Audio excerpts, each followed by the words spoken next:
ఈరోజు ఏలూరు జిల్లాలో ఒక పెదపాడు పోలీస్ స్టేషన్, అదేవిధంగా పెదవేగి సర్కిల్, ఈ జిల్లా ఉమెన్ పోలీస్ స్టేషన్ ఇనాగ్రేషన్కి ఈరోజు ఓపెనింగ్కి ఇక్కడికి రావడం జరిగింది.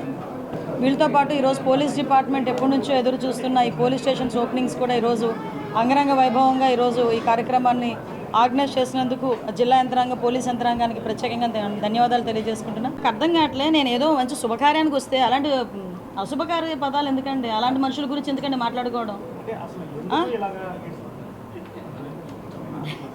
నేను అఫీషియల్గా వచ్చాను, అఫీషియల్గా రాకపోయి ఉంటే అప్పుడు నేను చెప్పేదాన్ని. ఏదైనా విషయం ఉంటే ఒకటే అండి, ఏం చేయాలనుకుంటున్నారో చేసుకుంటే చేసుకోమని అండి. కానీ అలా చేసేస్తాను ఇలా చేసేస్తాను ప్రగల్భాలు పలుకుతూ ఉంటే ప్రజలు ఆల్రెడీ 5 సంవత్సరాలు చూశారు. మీరు ఏమాత్రం చేయగలరు అనేది చూశారు, ఏమాత్రం చేయబోతున్నారు అనేది మొన్న మావిగన్తోనే ఒక క్లారిటీ వచ్చింది. ఈ మావిగన్ అన్న వెంటనే కుర్రోడు నవ్వాడు బయటికి. అంటే ఆ పదం వింటేనే మీరు నవ్వుతున్నారు, పదం మాట్లాడిన చూసి ఇంకెంతమంది నవ్వుతున్నారో ఆలోచించండి ఒకసారి.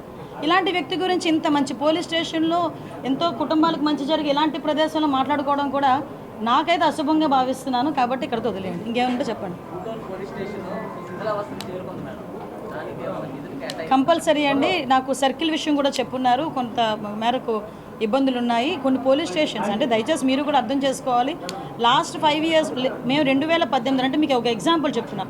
మొన్నే ఫైర్ టెండర్ వర్క్స్కి సంబంధించి కొన్ని ఎక్విప్మెంట్ అంతా ఓపెన్ చేసాం 246 కోట్ల రూపాయలు పెట్టి. ఆ రోజు నేను ముందు రోజు అన్ని చెక్ చేసుకుంటే 2018 తర్వాత నుంచి ఒక్క ఫైర్ ఇంజన్ రాలే గవర్నమెంట్, ఒక్క ఫైర్ ఇంజన్ కొనలే, ఒక చిన్న బోటు కొనలే.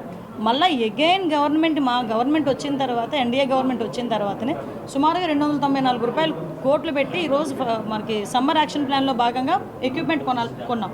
అంటే ఇదే కాకుండా పోలీస్ స్టేషన్స్ కూడా రినోవేషన్ కానీ కొత్త పోలీస్ స్టేషన్స్ కానీ మళ్ళీ బడ్జెట్లో కేటాయించుకున్నాం. ఇలాంటి పోలీస్ స్టేషన్స్ ఏదైతే ఉన్నాయో వాటన్నిటిని కూడా మ్యాక్సిమం రినోవేట్ చేస్తాం.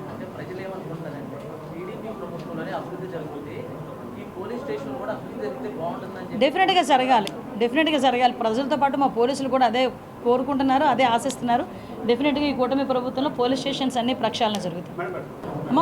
మేము ఒకటి గవర్నమెంట్ ఎలా ఉంటుందంటే, అవగాహన లేనివాడు ప్రవర్తిస్తాడు కొన్ని రకాలుగా. ఎలా ప్రవర్తిస్తాడు అవగాహన లేనివాడు? అలా అతను తీసుకురా జైల్లో పెట్టు, లేకపోతే అలాని తీసుకురా కొట్టు, లేకపోతే ఈ సెక్షన్స్ పెట్టు ఆ సెక్షన్స్ పెట్టు.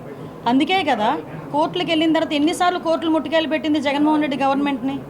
ఈరోజు మేము అలా ముట్టుకాయలు పెట్టించుకోదలుచుకోలేదు. ఈరోజు నిజంగానే కొంత చిన్న దానికి ఏంటంటే చిన్న డిసాటిస్ఫాక్షన్ అనేది ఉంటుంది.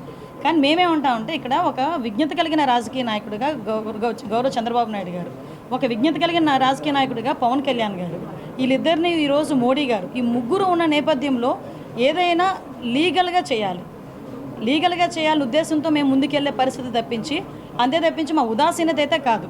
ఏదో మా మంచితనం ఉన్న పదం గురించి కాకుండా మేము యాజ్ పర్ లా ప్రకారం వెళ్తున్నాం ఎక్కడైనా. అందుకే కదా సోషల్ మీడియాలో అబ్యూజింగ్సింగ్ కూడా ఈరోజు ఒక చట్టం తీసుకురావాలని ప్రత్యేకంగా ఒక జీవోఎం ఏర్పాటు చేసుకుని యాజ్ ఎర్లీ యాజ్ పాసిబుల్ చట్టాన్ని కూడా ఒక మంచి బ్యూటిఫుల్ చట్టం ఎదురుగా పెడతాం.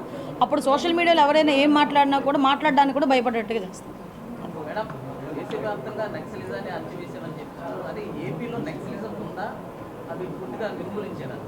సార్ అవన్నీ కూడా మొన్ననే మన అమిత్ షా గారు కూడా మీకు అనౌన్స్ చేశారు.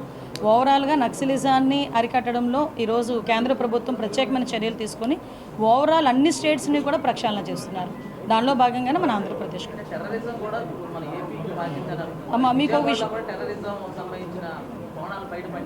మీకు విషయం ఏంటంటే, ఈరోజు ప్రత్యేకమైన దృష్టి పెట్టి ఎక్కడా కూడా ఎటువంటి ఇబ్బందులు జరగకూడదు, ఎటువంటి అవాంఛనీయ సంఘటనలు జరగకూడదనే ఒక పక్క నుంచి ఇంటెలిజెన్స్ విభాగం కానీ కేంద్ర ప్రభుత్వ ఇంటెలిజెన్స్ కానీ ప్రత్యేకమైన దృష్టి పెట్టి చేస్తున్నాం. దానిలో భాగంగానే ఎక్కడెక్కడ అలాంటి పర్సన్స్ ఎవరు ఉన్నారంటే మేము పిక్ చేసుకొని భద్రతా చర్యలు తీసుకుంటున్నాం. ఒకటేంటంటే నేను ఒకటే చెప్తున్నా, ఈరోజు మోడీ గారు ఒక గవర్నమెంట్లో కానీ, ఈరోజు ఎన్డీఏ కూటమి గవర్నమెంట్లో కానీ, ఈరోజు ఫస్ట్ నుంచి కూడా గౌరవ ముఖ్యమంత్రి గారికి ఒక పేరుంది. ఫ్యాక్షనిజాన్ని ఆ రోజు అరికట్టారు, గ్రూప్ తగాదాలను అరికట్టారు, కమ్యూనల్ వైలెన్సెస్ని అరికట్టారు, రీజనల్ వైలెన్సెస్ని అరికట్టారు. ఆటోమేటిక్గా ఈరోజు రౌడీ మూకలు మాకు ఇప్పుడు టార్గెట్ మాకు రౌడీ మూకలు.